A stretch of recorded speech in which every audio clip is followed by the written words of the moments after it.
summer seminar series, and if you haven't been to any of these yet, this year is our recording in progress. Okay, fine. This is our 40th anniversary of the Henry's Fork Foundation. So during the seminar series this year, each week is devoted to a different area in which we work, and water quality is an area in which we work and have for a long time. And so that's today's topic. We have 3 speakers today. Melissa Moradian, who's remote. I'll introduce her in a second. Jack McLaren in the room here from HFF. Melissa's a HFF consultant. Here's essentially our data manager.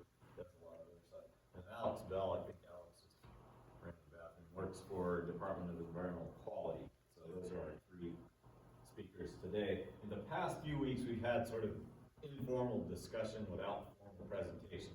Water quality data and information is so technical, it'd be really hard to do in a discussion format. So we are going to have formal presentations. So we're going to start with Melissa, then Jack, then Alex, and this will sort of be in the order of here's the kind of data we collect and how we display it, how you can interpret it.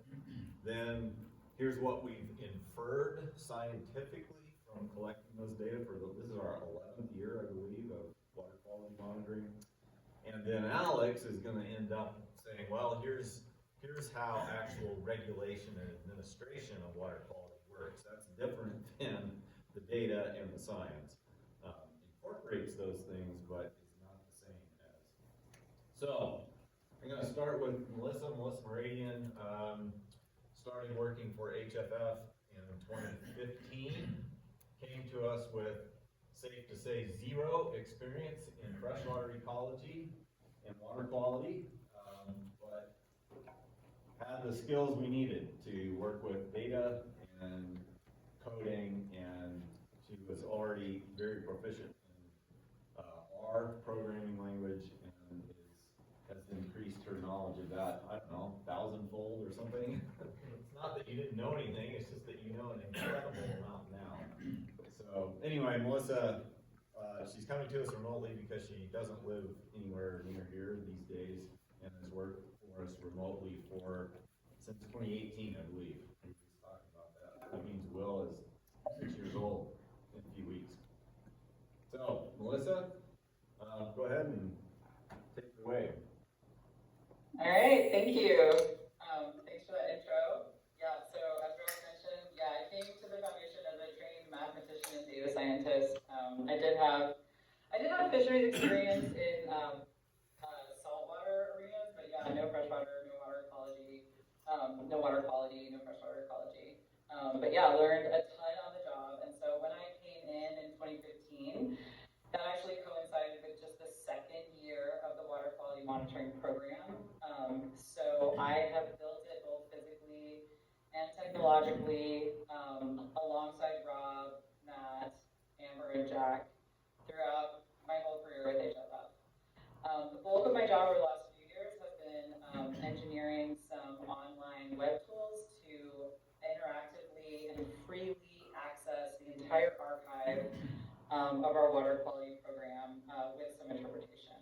So I'm going to walk you guys through a couple of our online tools today, and then I'm going to hand it off to Jack to talk about some river ecology in the Henry's Fork, as well as some issues, findings, and solutions related to Island Park Reservoir.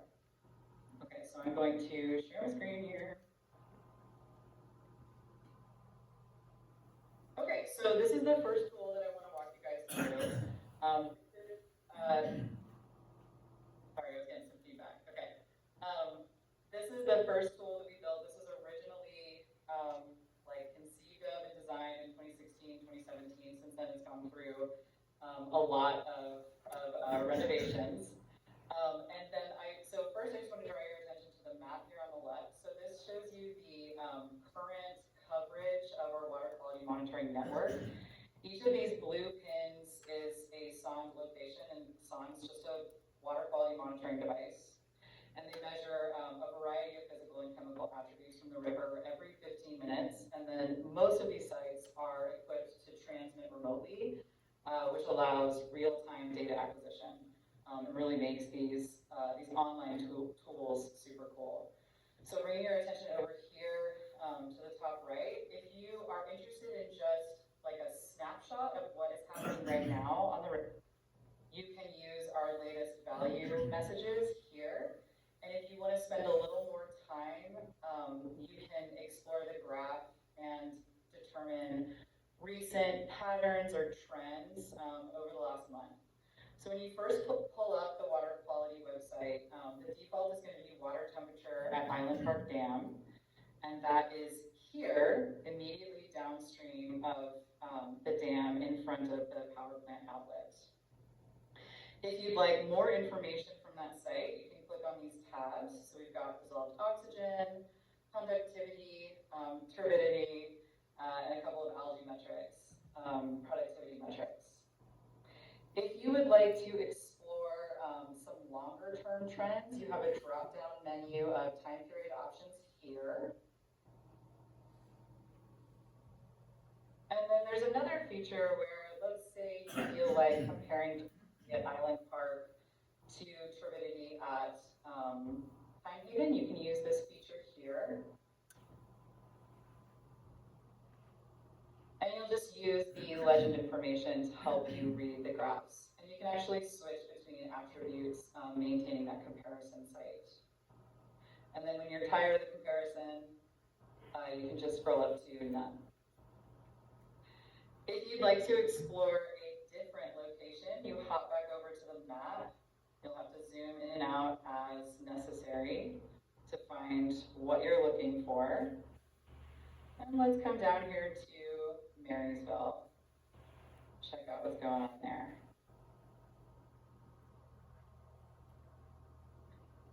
Also on the water quality data website, I want to draw your attention to this macroinvertebrates tab, which hosts, again, the entire body of our archive of aquatic invertebrate data. So we have some really good information on the aquatic monitoring program down there. And then each of these year links allows you to access the entire workbook that comes from our taxonomist. And these things are large, so get your glasses when you go through them, but there's a lot of really great information there.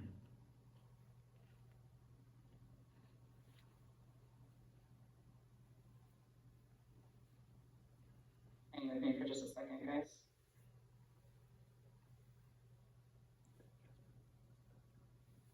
I'll just jump in and mention that Melissa just mentioned our invertebrate taxonomist who provides those data. He will be a panelist next week, Brett Marshall. So, oh, cool. Yeah, so Brett will be here next week to talk about invertebrates.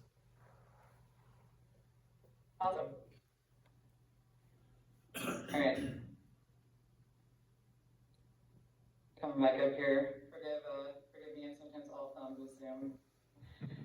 Okay, so from there, I want to bring your attention to this black sidebar on the left. So this is how we have connected the full offering of tools that we have, and it allows for easy navigation between them.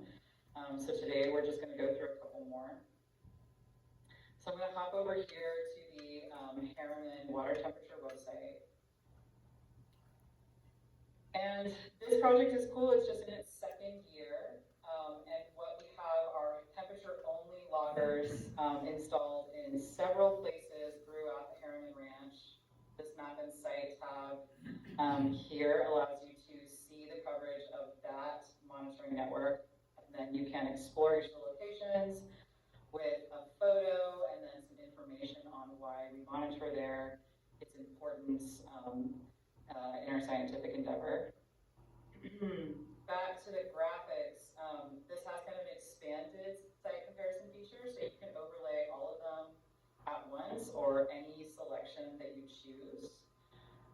You also have a time period selection here. Default is the last month. You can expand it to your intent. And then we have the temperature loggers split up between those on the main stem and then those tributary sites, because the temperature patterns can be drastically different between those areas. And then the the third tool that I wanted to bring your attention to here has some really cool science in it. I'm going to refer to my notes on this just because explaining this can get into the weeds quickly. So this is our aquatic insect emergence hatch timing estimate and forecast site. So what we have here is that we use a model of accumulation of water temperature days since spring to be able to say that the timing of insect development is either on pace, early or late. And so just like a little real quick primer on insect ecology, aquatic insect larvae develop on pace with how much heat they have accumulated, and then they emerge as their adult form, and then the fishing is on. So we developed this site primarily for anglers to be able to have a snapshot estimate with how hatch timing is going compared to average. So what we've done is we built this site using the body of observed water temperature data from our sondes to create site-specific temperature trends, and that's what, or sorry, site-specific water temperature averages, and that is what is depicted in the black line. And then we use our current water temperature observations to get a handle on hatch timing estimation, or hatch timing forecast in general. So yeah, so two things. I'm complaining my words. I'm getting excited because I love this site. But in this blue line here, the end of the line is the current water temperature observations, and so we're reading this in comparison to average, which is the black line. So here at Island Park, insect development is pretty much on pace to 1 day average, and then we use a forecast, we use the weather forecast from NOAA, because we know that in tributaries that are not spring dominated, that air temperature is the main driver of water temperature. So we look at the forecast and we see if our temperature is expected to go up and stay up, or are they going to cool down? And is that and we can predict how water temperature will react, and therefore its impact on larval timing. If graphs aren't your jam, you can click the table tab, and then you have a very easy to read printout. And so how this goes is that it's current compared to, this first column is average at each location. And you see this year, we're just looking average until we get down on the plane. And then I'm going to hop over to this third column, and this is current compared to last year. So if you're the kind of angler who has kept notes on what you fished last year, and you see that such and such hatch was coming off the third week of July, and you know that this year it's only 1 day early compared to average, whereas compared to last year, it's actually 6 days earlier, then you better start packing your bags and pack your lunch for a fishing day. And then, yeah, as I described, so this is current forecast, what we can expect in the next week based on those air temperatures. I feel like I sped through that, so I'm happy to take any questions, which means we have a little bit of time there before I hand it off to Jack, if Rob, if you think that that works for timing. Sure. I think Gretchen has a question. Yeah, I was just wondering about the table showing like the timing differences. So it says like 1 day earlier and 6 days earlier, and then does the graph show the actual like date in the year, or is there somewhere that's publicly available that shows the like specific date? Was that on the graph? Yeah, no, that's a good question. And I may have my interpretation of the model a little wrong here. So Rob, if I say something wrong when we're talking about day of the year versus like where we are in the season, feel free to correct me. But yeah, I don't think that we have like a CSV of dates for each year, but we absolutely record the temperature accumulation, which is what which is what this model is coming off of. But yeah, we don't have a data frame of the dates compared to average.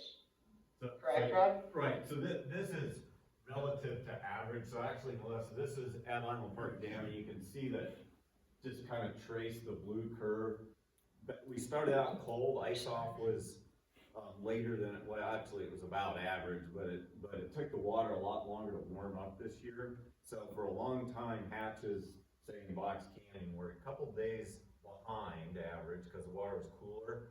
But then once it got warm a few weeks ago, Jack will talk about this, then it started to accelerate. Now you could expect hatches roughly a day earlier than average. So then the question is, Gretchen's question, everybody's question, I've gotten half a dozen or dozen of these same questions all spring is, well, what does hatch on July 15th on average?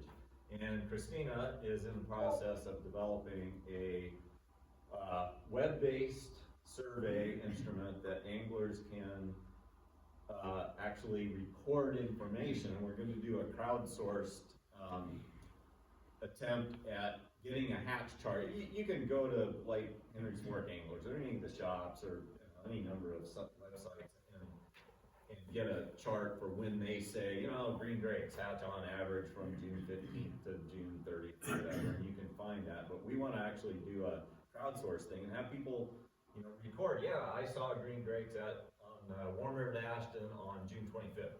The idea is if we get enough information over a period of years and days and anglers and reaches, then we can have turn this into actual dates instead of relative to average. So for example, green drakes, maybe we'll say, everybody on average has seen green drakes on June 20th on the ranch or whatever reach it is.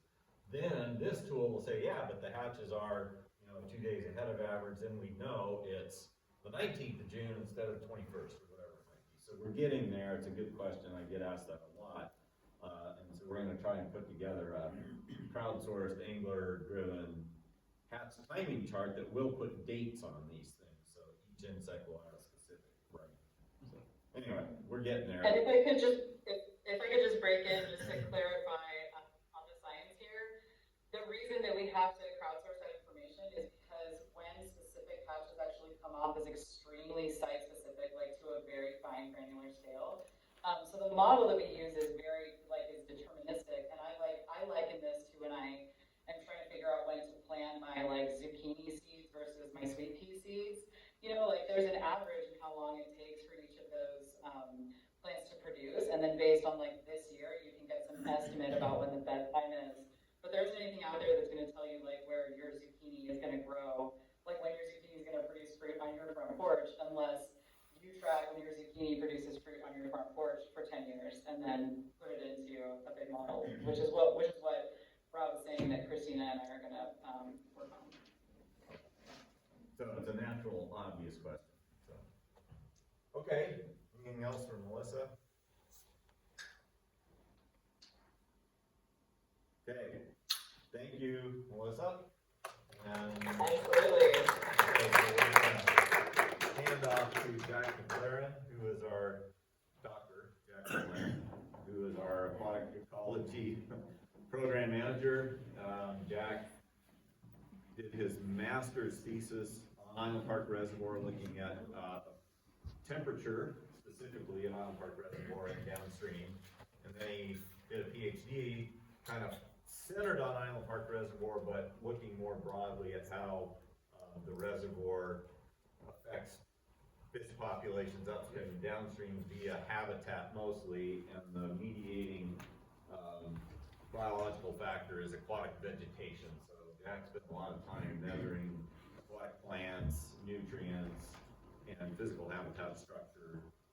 But anyway, he's spent a lot of time studying Island Park Reservoir. I think probably Jack knows more about Island Park Reservoir from a scientific and from an angling standpoint than just about anybody, because he fishes and when he goes out there to collect data, he's always got a rod with him, so he's learning two things at the same time. Anyway, Jack, go ahead, and you are going to talk about water quality centered in the Island Park region here. Nothing he's going to talk about, I think, has anything to do once you get downstream of Pine Haven, I think.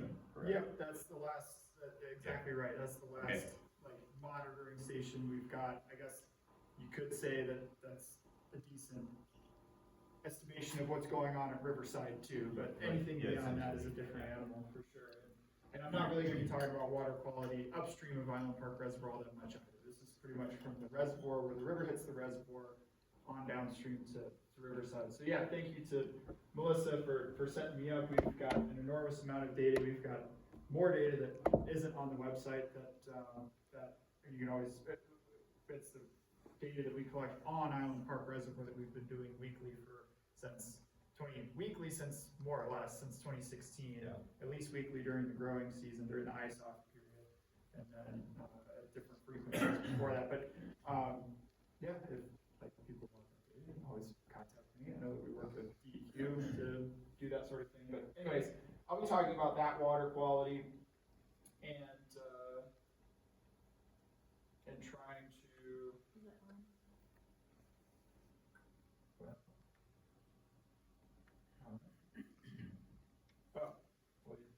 Yeah. Probably plug this part in, huh? Probably. There we go. Yeah, so I'm going to be talking about Island Park Reservoir's ecosystem and how it affects water quality. That's really what I'm going to focus on. I'll touch on some of the fish, wildlife, and aesthetic consequences of water quality. That's more in the Henry Sport River itself. And then some of the conservation solutions that mostly center around taking better care of Island Park Reservoir and Henry Sport River and water quality.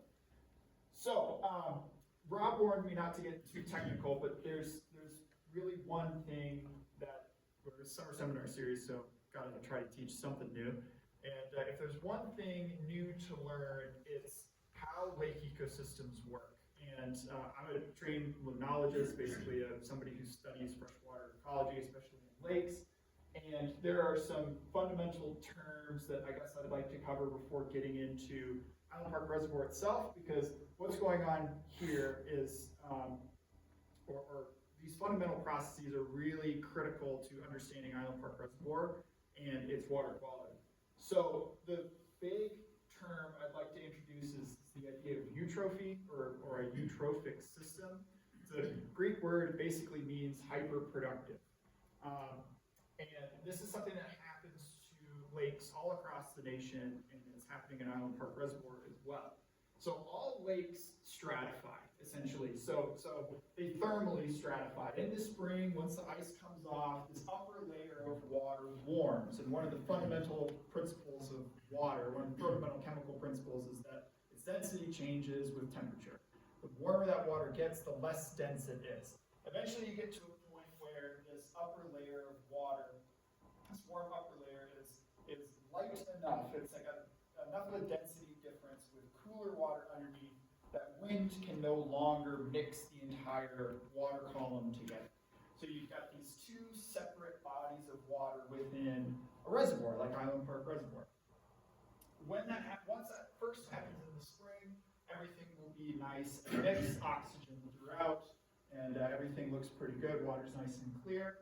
What happens in a eutrophic system is that you get high enough nutrient input from the watershed to produce algal and cyanobacteria blooms. That's the green stuff floating on the surface of the water. Algae can be good or bad. Algae is the base of the food chain in lake ecosystems, but if you get cyanobacteria, that's what we call the harmful algal blooms that have made the news in like Toledo, Ohio, and Lake Erie. They happen in lakes all over the country, and they can happen here as well. You get that algae and cyanobacteria growth. They absorb all of the light that's hitting the reservoir. None of that light gets down to the bottom sediments, so there's no plant growth. That algae and cyanobacteria dies and sinks to the bottom. Now, remember, this is two separate like bodies of water within a singular body. The cyanobacteria and algae can sink to the bottom, but then when they decay, they use up oxygen. And because of those density differences, there's no real exchange of oxygen from the surface layer of water to the bottom layer of water. So you lose all the oxygen in the bottom part of the lake or reservoir, like Island Park Reservoir. That creates chemical changes and unstable sediments that allow phosphate, basically more nutrients, to be released from the sediment. Those diffuse or are mixed in the fall to the surface. That causes more algae and cyanobacteria growth, and it's this cycle that can be really difficult to break. This is a eutrophic, hyperproductive system. In contrast, and in lakes like Island Park Reservoir, where the outflow is coming from this bottom layer of water. This is a pipe through the bottom of the dam, pretty much. We've got more details to that, but essentially it's a pipe through the reservoir. And that means that in a eutrophic system, you're going to get increases in the amount of nutrients coming out of the reservoir, potential increases in the amount of sediment, organic or inorganic, coming out of the reservoir, and less dissolved oxygen for sure. Now, thankfully, in Island Park Reservoir, there's structures that re-oxygenate the water. So the low dissolved oxygen, thankfully, and that's something we worked with DEQ on, Fall River Rural Electric Cooperative, in order to prevent that issue. But these other issues are definitely there. In what we call a meso or a oligotrophic system, basically not productive systems. Again, we use a lot of Greek words in this field. But you don't get, if you've got these lakes have low nutrient input from the watershed.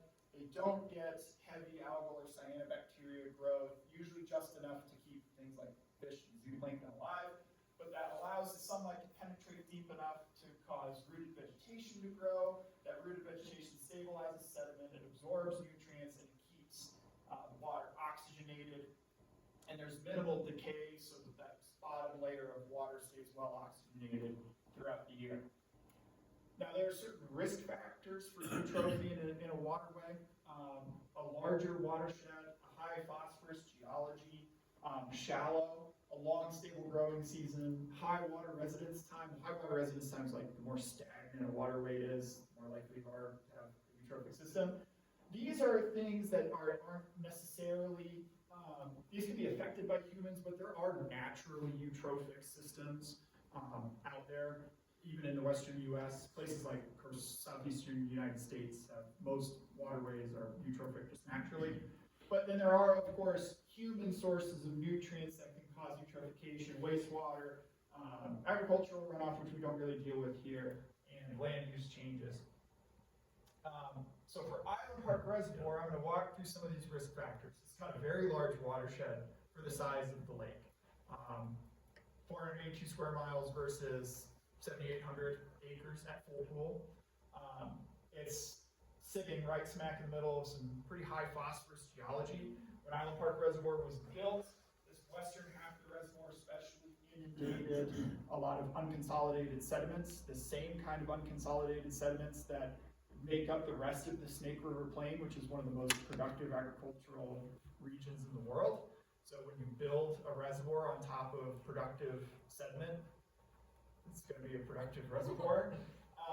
It's also rather shallow. This is what we call a bathymetric or a depth map of the reservoir. You can see this whole western half of the reservoir, well, it's more than half of the reservoir by both area and volume, is much shallower than where the dam and where the Henry's Fork inflow is and where most of the people live.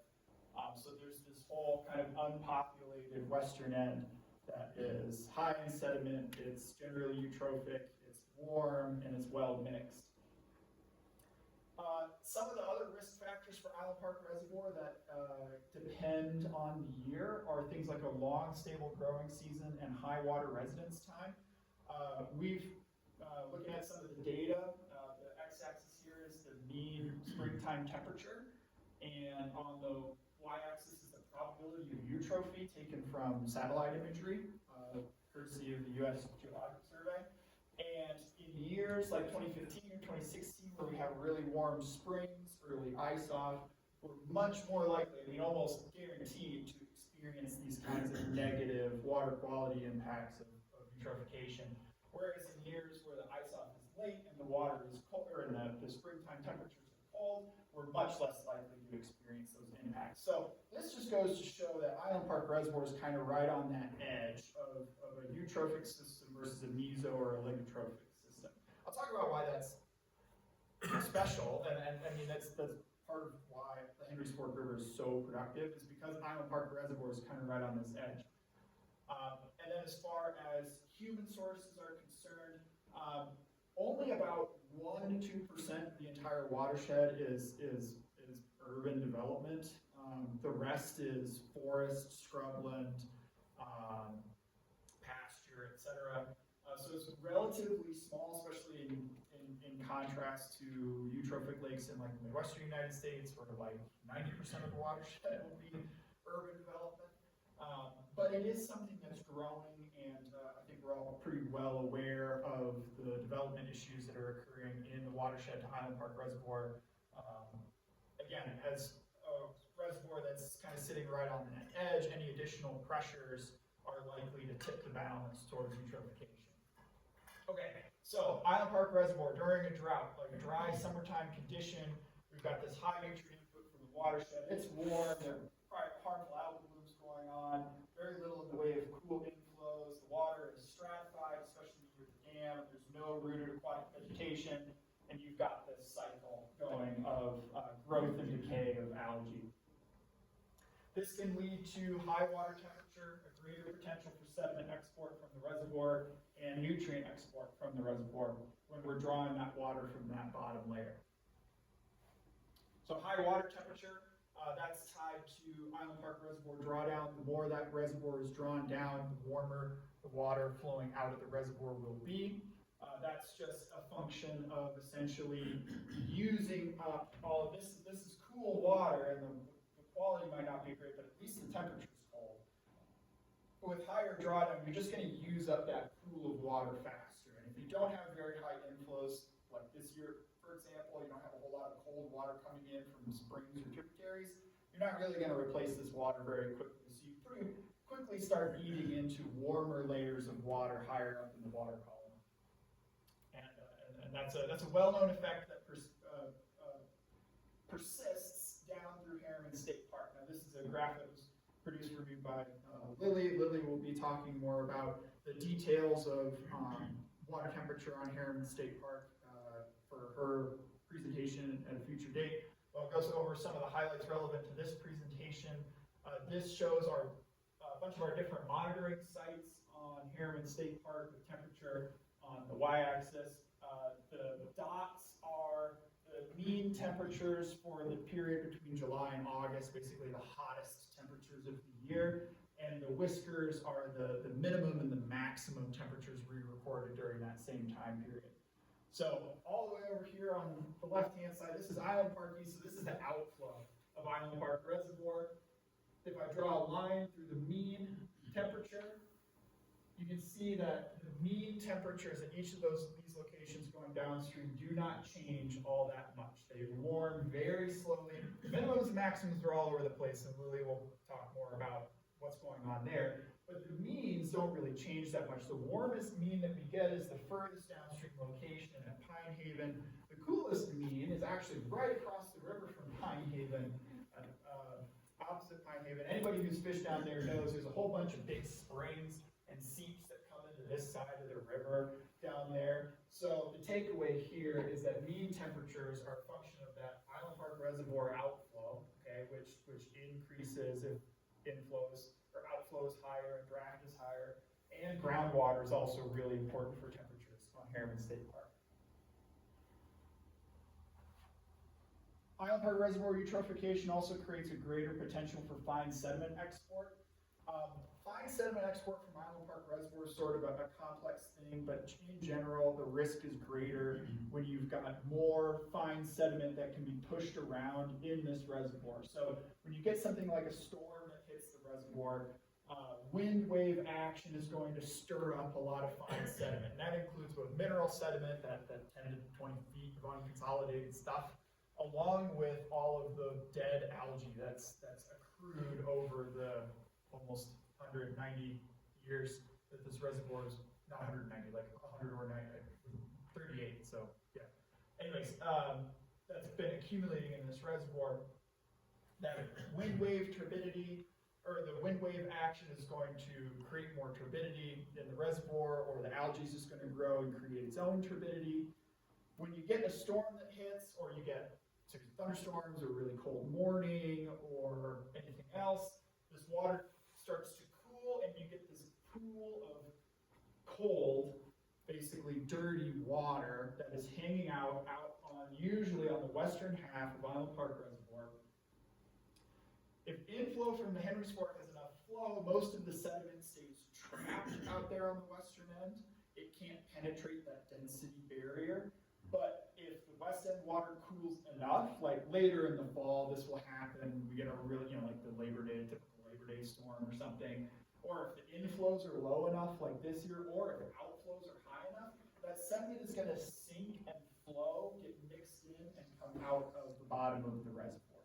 And in those situations, we can get something like this. This was in earlier mid-September, back in 2020, where we had one of these major density currents that caused really high turbidity in the reservoir downstream. But this method of action can happen pretty much anytime. It's more common in the spring and the fall when those temperature differences between the surface and the bottom aren't quite as great. Anyways, nutrient export is also potentially, and this is more speculation because I haven't had a chance to analyze this data as much as I would like, but it probably has something to do with eutrophication out of the park reservoir. I showed that effect of low dissolved oxygen can release phosphorus from sediments that are then pulled into the bottom of, or into the outflow into the Henry's Fork. That's what this graph is showing. This is phosphorus concentrations in milligrams per liter over time since 2013 all the way until 2023. You can see that those concentrations of phosphorus have increased, almost doubling. They were actually quite stable for a long time and have doubled just in the last 3 or 4 years or so. More study is needed on this, especially on its potential effect on the ecosystem and where exactly these nutrients are coming from. But some old calculations that I did years ago, internal loading is a big part of the story of phosphorus export from Highland Park Reservoir. But how exactly it's happening and why it's decided to increase recently is something that we're still investigating. Okay, so Highland Park Reservoir, to wrap up this particular discussion, it acts like a supercharger. It does warm the water, it does increase turbidity, it does increase nutrients and productivity, but that's a part of what makes the aesthetics, the hatches, and the fish growth so great in the Henry's Fork. It's just the problem is with more pressures, longer growing seasons, more droughts, and other ecological pressures throughout the watershed, what we're concerned about is too much good, too much warming, too much turbidity, too much productivity that might have a negative impact on the hatches, aesthetics, and fish growth that make the $30 million economy of or recreational fishing economy of the Henry's Fork. But has this happened yet? Kind of, but not really, not quite yet. There are things that we're concerned about, but in general, water quality and the ecology of the Henry's Fork downstream of Highland Park Reservoir is relatively healthy. It's as far as water quality effects on fish, we've not seen any detectable population effects of water quality on fish. We know that winter flow and water quantity is a big part of the amount of fish in the Henry's Fork. All water quality parameters are within limits. The rainbow trout growth limit is 77 degrees Fahrenheit. Nobody gives them nearly enough credit for how warm of temperatures they can survive, so long as they've got enough oxygen and food. And dissolved oxygen in the Henry's Fork is really good so far. It's something that you can explore on our website.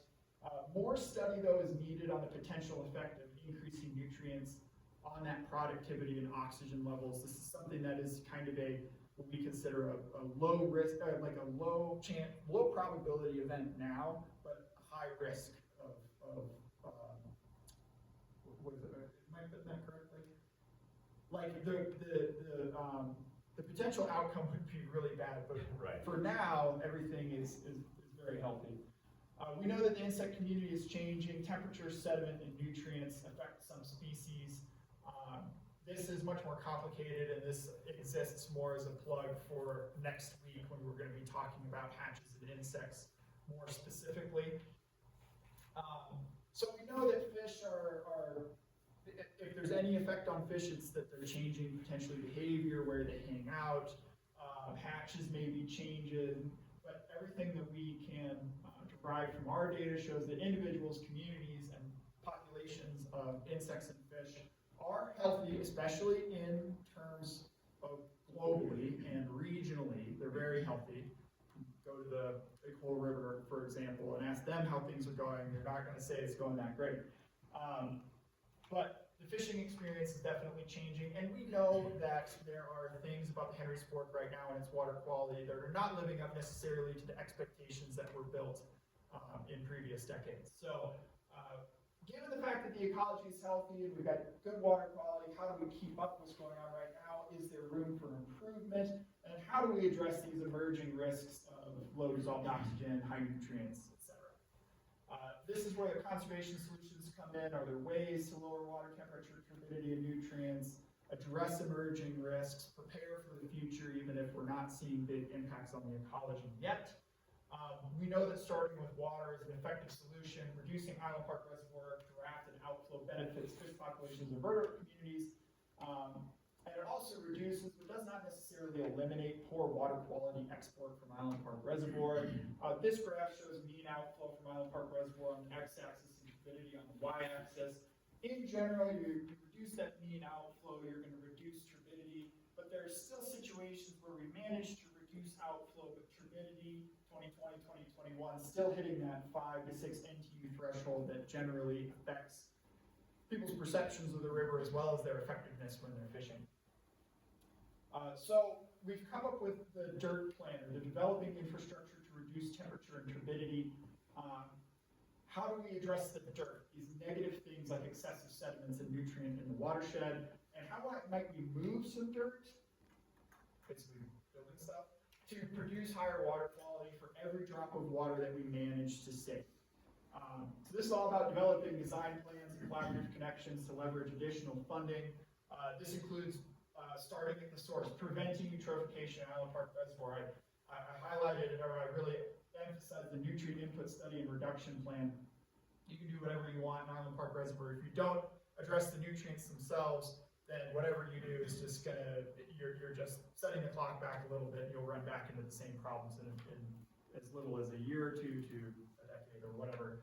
But there are other things that we can do: sediment stabilization, nutrient flocculation, algicides. This seems like, wow, you could spread stuff on the reservoir it's like a really big reservoir to do that. People have done it.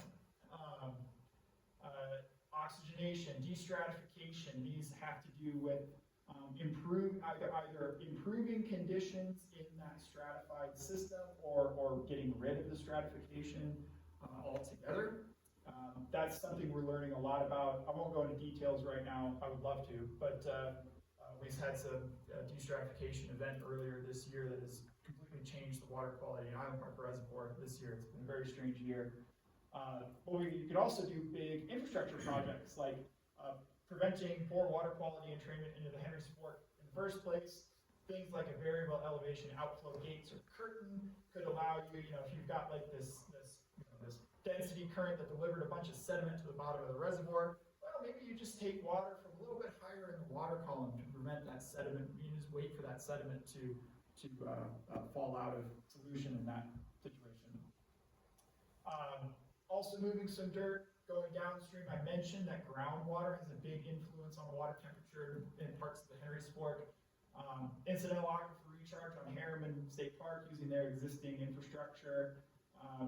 There's optimistic back-of-the-envelope calculations, say potential 50% increase in hyperrate groundwater input to Harriman. Kind of weird putting that up there because people way smarter than me need to actually work. People who understand groundwater. But the takeaways here is that Island Park Reservoir is the center of the universe. Drought and human development drive that eutrophication and subsequent poor water quality. Water quality does matter.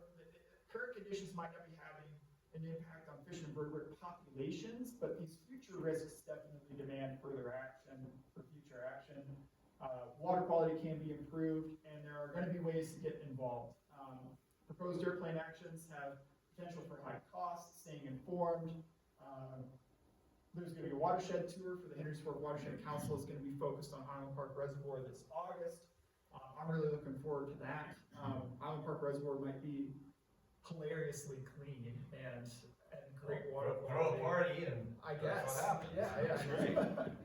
Yeah. To show people how poor it is and It's like, trust us, it never looks like this. But those are the main takeaways. If you've got any questions, of course you can ask me now, ask me later.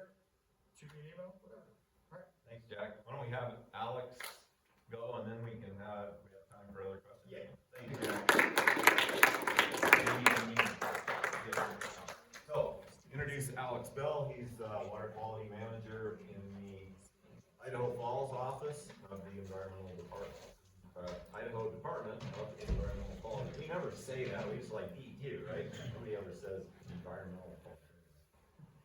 So Alex is going to talk about water quality more from the regulatory and administrative angle. So thanks, Alex, for coming all the way up here from Idaho Falls. Appreciate it. And thanks for the speakers before me to kind of set this up. They talk about the fun stuff, and I get to talk about boring regulations, but it's all very important stuff. I often find that DEQ, Department of Environmental Quality, or all state agencies under similar names, these are agencies that typically the public doesn't know too much about what they do and what regulations give them authority. So I'm going to try my best to go through them very quickly, and so we hopefully we'll have some time at the end for some questions. So the mission for our state, for DEQ, is to protect human health and the quality of Idaho's air, land, and water. And I underline in bold quality and water because that's what I'm going to be focusing on specifically for this, because I'm the water quality manager of the region. And also to specify the quality. We are not quantity. We do not regulate the amount of water in a given place. That is Idaho Department of Water Resources. So what gives us authority? It's a mix of federal and state laws and regulations. So on the federal end, the big one for us is the Clean Water Act and all of its amendments and iterations. And you can read that in Title 33. And then from that, there's Title 40 from the CFR Code of Regulations. And so those are all the regulations that we follow, the EPA follows.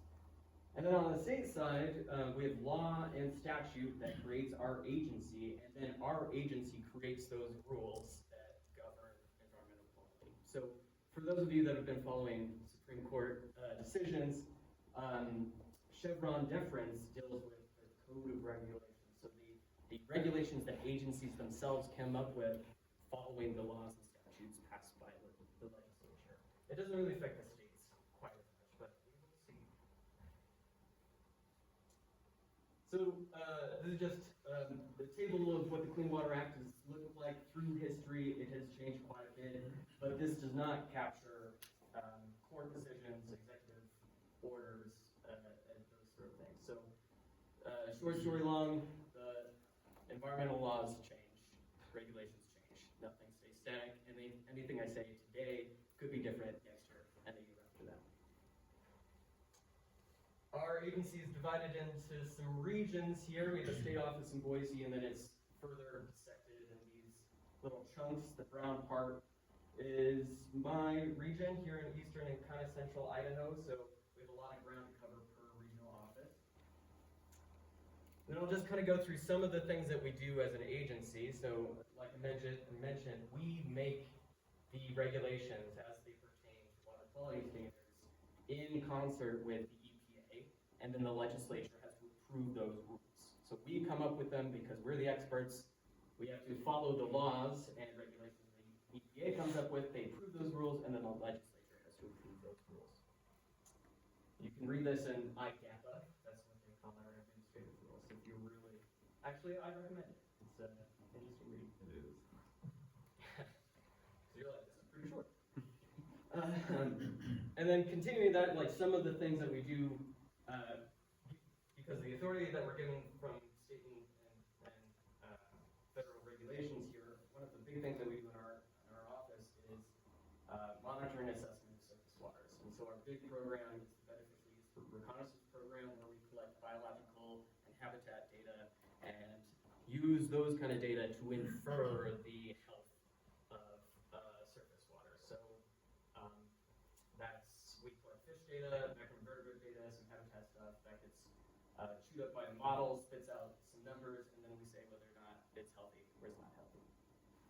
We also help with EPA's National Aquatic Resource Surveys. So those have resulted in some pretty interesting long-term monitoring publications that you see from the EPA. And then all this goes into the integrated report, which is essentially our 303D list. So many of you might have heard of 303D. This is a section of the Clean Water Act that requires states to report every 2 years the status of surface waters in their state. And every state takes those rules and follows them to different degrees. Idaho actually does a pretty good job about this. I met with several other state agencies a few months ago, and Alabama has never submitted one of those reports. So we're doing all right. This is one of the figures from our integrated report. You can't really see, I thought it was going to be bigger, but temperature is a listing that's the #1 listing currently for our impaired water bodies. And it goes down from there. So it's literally our top priority, but I'll talk about some complexities there. There's E. coli, sediment, some of the main heavy hitters that Jack was talking about, and then a list of metals. So that's essentially what our surface waters look like in stream miles. So I'll just run through how we work with this. So when we're building up an integrated report, we use our data and data that people, agencies, and folks like HFF submit to us. And so we look at our water quality standards, and so the temperature standards as they are in this region, we have more complicated and more nuanced ones in other parts of the state. But for around here in the Henry's Fork, these are the temperature standards for surface water. And it's broken down into cold water, aquatic life, and sunlight spawning. And then there's a daily maximum and a daily average for each of those categories. So we have these standards, and then we get data that's submitted to us. This is from the Buffalo River. This is from you guys, Henry's Fork Foundation. So we look at that, and then we see that there are exceedances, both cold water, aquatic life, and sunlight spawning for these temperature data that was submitted to us. And then we put that in our integrated report. This is on our website, so you can see the status of all waters of the state on our website. And that's what it looks like. Now, the Buffalo River Act of 2021, it's listed as impaired for temperature based on these data that was sent to us, and then that is on that integrated report that we sent the EPA for 2 years. And then just talking about some of the other things that we might do, and as an agency, we're collecting data to get the status of water quality. So beyond just our regular every single year monitoring program with FERC, we also year to year have projects where we get contractors to collect additional data and do some additional work. And we are doing a pretty large scale modeling project in the Island Park Reservoir using Henry's Fork Foundation data. So this is, I don't really have any update. I just stole some of their figures of model building from their presentation. Next week we've got the meeting with them, isn't it? I'll have to look at my calendar. Well, now Well, you do. we'll get an update soon. But this is a huge amount of work. It's going to take about a year. It ends in March of next year. So hopefully we'll get a lot more nuanced data about how temperature dynamics are, what the temperature dynamics are in the Island Park Reservoir. So this is just one of the things that us as an agency can do here. And then just this one figure from a project that we did in the Locksaw. So this is not in my region, but temperature, if you've heard the same for water quality models or any model, they're all wrong. Every model is wrong. It's the degree to which it's wrong and how useful it is. The same thing is for criteria. Every criteria is wrong. It's just how wrong. And temperature, in my personal opinion, is the most difficult criteria to make because of all of the nuances and some of the things that Jack was talking about. Like in a healthy, functioning river, you have a mosaic of habitat types and a mosaic of species that have certain behaviors as they respond to temperature in this very complicated way, and you get one number and that condenses all that information to is it good or bad, right? But we have to pick one number, or we have to pick some numbers to just describe what's going on. And so one of the things we're doing as a state, and hopefully we do this statewide, is a more complicated procedure to determine whether or not these are specifically human-caused temperature issues, more than just is it above or below the number. And we were doing this because there was a lot of wilderness areas in Alexa that were exceeding and are exceeding our temperature criteria, and we wanted to this is one thing that we're doing as an agency, but it's kind of region to region right now. Hopefully we expand this kind of work. And so now we've listed, talked about what we're doing to list all these waters to get that status. But once we put all those water bodies in a list, we have to come up with plans of how to fix them. You've probably heard of total maximum daily loads. This is essentially a back of the envelope calculation plus some to determine a restoration plan of sorts, right? So you have a given pollutant, we figure out how much of that pollutant there is, the capacity, so to speak, for a given water body, and then how much of that capacity needs to be reduced into, or how much of the current load that's above capacity needs to be reduced so that the water body is not being damaged. So it's kind of difficult to describe, but it's essentially some coarse loading of pollutants that we've decided need to be reduced in order to fix those water bodies that we put on the repair list. And what's annoying, I think, is we call the documents that we make TMDLs, and then there's a TMDL for each water body, so it's, there's a language barrier in describing these things. So right now, we're not working on one in this watershed or sub-basin, but we are working in the Teton sub-basin right now. We're largely updating existing TMDLs in that sub-basin as they relate to temperature and nutrients and sediment. And then we also have several in draft. So we have we're a statewide agency, but even in our region, we are working at several areas at the state all at once. Hopefully we'll get 3 finishes here. And so now we've figured out that there are impairments. We've made some plans to fix those impairments, and one of the things that we have are funding opportunities for agencies and NGOs to get money to fix those water bodies. These are federal and state grant opportunities. So this is some pictures. It's hard to tell here. Yeah, so this is a pasture ranch that was full of cows and everything. They rerouted the stream, and now it's greening up, so it's like pre and post stream restoration here. So this is one of the things that we can do to help fix the problems that we identify. Because that's largely our role, is just figuring out where the current status of water is. It's not DEQ that goes and fixes them, unfortunately. But all of this that I've been talking about here, and I don't know how much time, how much I need to speak through this. We're at 4 o'clock. 5 minutes or something. Okay, more. I'll try to go Pretty quick here. So most of this is non-point source pollution. The rules and regulations that we operate under, we don't tell anybody to fix any of those issues. It's all voluntary compliance, right? So if there's a farm, if there's livestock, those things, we can't force, land users to change their ways in order to improve water quality. But we have a lot of regulatory authority when it comes to point source discharges. There is mandatory compliance. And that's in our Idaho Pollution Discharge Elimination System program. So anything that essentially has a pipe and there's pollutants that comes out of that pipe into a river, we have a lot of rules that govern that. We have a lot of different permits, but essentially there's individual permits. So you're a city that has a wastewater treatment plant. This is specifically a permit for you.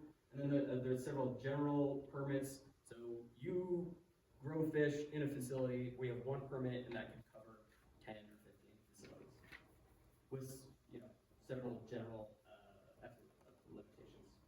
So this is just really quick.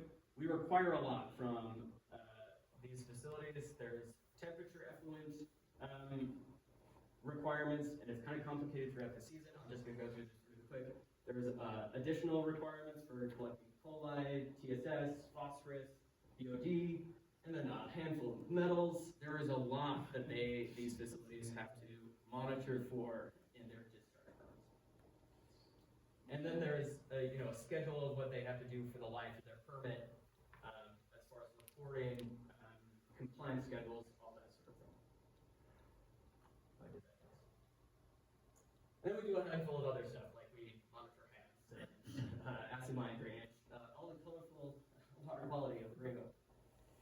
But all of this is centered upon, hopefully you've seen, our regulations don't control everything. It's partnership that's kind of embedded into the laws and regulations that govern our agency. And so the only way that we can actually effectively, protect water quality are these really effective partnerships with, folks like Henry's Fork Foundation, the tribes, all of the other state agencies that have their own little bits of authority, and then, a complex network of federal agencies.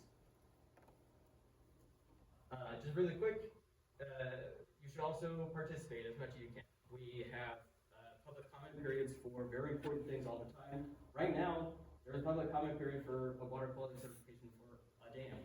That seems pretty important. We should probably get some engagement. There are sections in general permits where they include all the public comment and our responses. These are things that anybody could submit a comment to. This is a quick summary.